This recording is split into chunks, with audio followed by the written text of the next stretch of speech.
Right, uyu anonzi Kasukuwere nyaya dzake dzawandisa kuwanda chaiko. I still remember last year my days around ngoyana Nyoka yemabhunu ndakatombofundirwa nomwe munhu zvikanzi iwe Kasukuwere anga achida nhamba dzako ndomupa here ndikati anodzidi handidi kuzoasosieta nemhonti nini vanhu vakanetsa nekukwadza vanhu vachipawa mapara kubva Zimbabwe.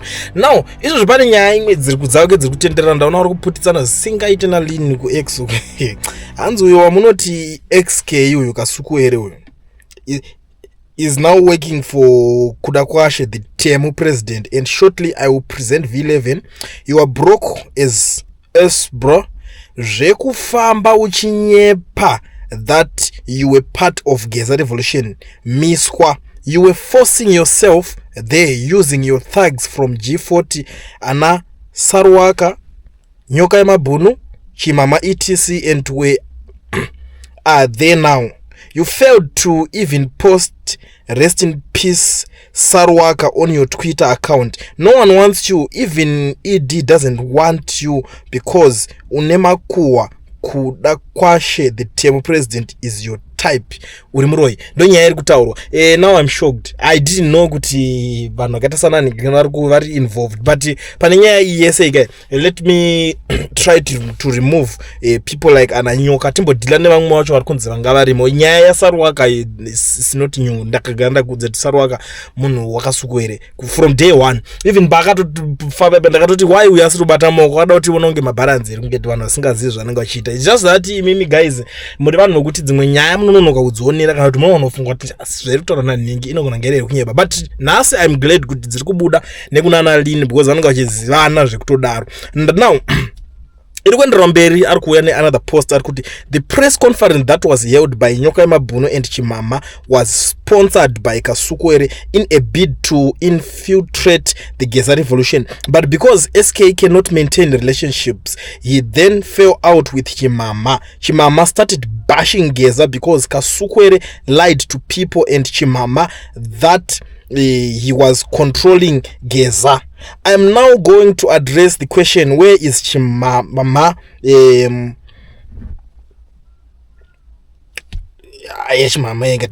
Alright, do your mates.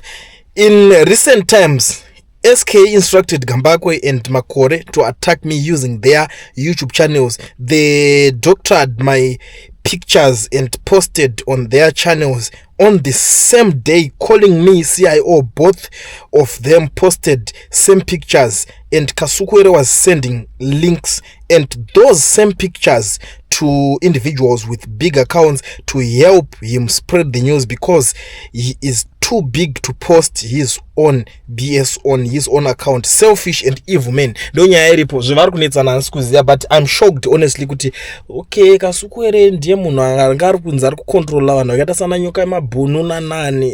It's sad honestly.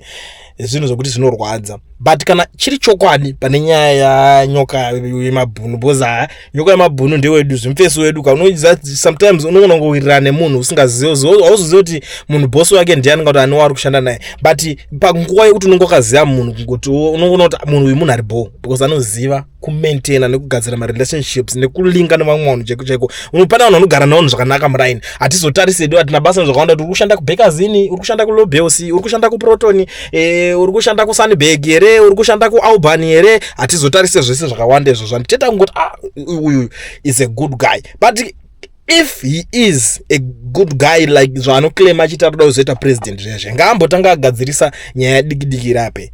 Nyoka yemabhunu ari mukati zveso family yake kuti mukadzi anosvika pakumbodzokera kumba kwamai vake iye aripo zvake achiziva kuti ndiye ari in charge of these guys. Why asingavabatsire? Why asingavapewo something? Zvinongoreva kuti vakatobukana kudhara vakabudana vakangosiyana vakadaro. That's why the guy was complaining kuti maZimbabweans mazondiregerera mangondisiya ndakadaro. Why muri kundisiya zvinhu zvakadhakwa kudai so handimazviona. Saka kureva kuti this guy is a user anokuona kunge condom akakushandisa zvatopera ndokanenge ari kupedzera kuti atokushandisa newe kana kuona kunge tissue but panguva yacho haakwanisa kuita zvaanenge achida kuita iwo ndounenge ri shield uchimhanyiswa kumberi achida kutry kugadzira zvima-revolution zvemuforimbo zviya this is not right. Hatisekerere zvinhu zvakadaro. Imagine kuti nyaya dzese dzaakubuda mabudire ese dzaakuita nhasi kubva kudhara tichitaura isusu tikati guys beware of these guys. Hapana usambofokashanda nemunhu ane history kana record yekurova vanhu kuZimbabwe, yekukwadzira vanhu achipondera vanhu nyaya dzeZANU-PF. Never try that mistake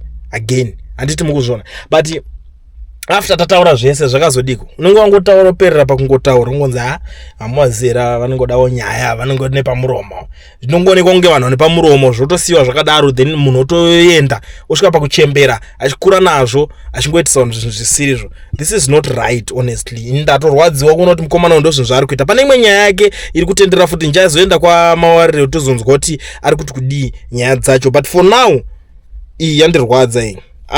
I'm shocked honestly kuti this guy ndiye aishanda nevana achivaitisa zvinhu zvakadaro. Reason inoita kuti vakomana vaya vanenge vane shungu yekuti zvinhu zvechinja, vane shungu nechange munyika yakwavo handiti not knowing kuti vari kutooneswa, vari kutoitiswa madhire kunzi vari kutozocreata maproblems akawanda, vari kutozokomita zvimatreason, vari kutoenda vakamirira nematreason charges. Uchingopinda even paborder wangomirira wakangoflag wakatomirira nesystem iye ariko aritori busy kuziva hake zvaari kuita, ari kutamba chekuseri itsoro idraft.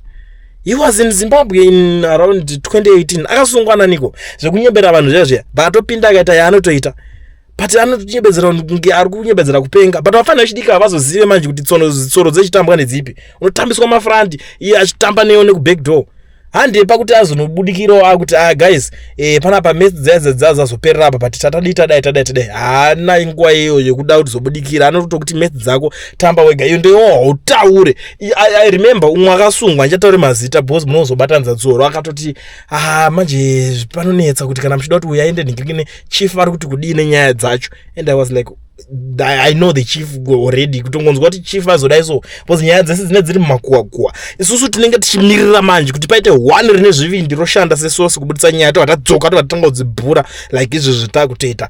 Pane macomrade akaita sana comrade lean yokuti vanongouya votanga kutofumura vakangotadza kunzwanana nemikoko vakutofumura ende ticharamba tichiona mamwe macomrade akasimba kudaro kuti vanongowana information votanga kupfurira pamberi vachitungamira isusu tichita se tichizotera zvedu because isusu ngatinyanye hedu zvekubreaka kuti the first person wazibuditsa vanenge vakatotiteya kubva kudhara but inini from day one ndakati handife ndakashanda nemunhu akambotora mboma akamboita zvemaparakwati akambocontributa palong sleeve short sleeve wonzwa kushanda naye uchiti uri kuda kudhimanda eNew Zimbabwe yakaita sei iyoyo vatoriwo vanhu vakatodzingwa vachinzi matoshatisa nyika yacho ndo vari vanhu vakatoita kuti vamwe vanhu nhasi vatoenga even political party yacho iyoyo vada kunyembedzera kuti nyingirikini ngabve papa timbozodaiso todaiso nemuromo. Vana vanhu vanzwa izvo zvine basic opposites kunzi ZANU-PF yazodaiso havana, they don't even know kuti what are they doing exactly.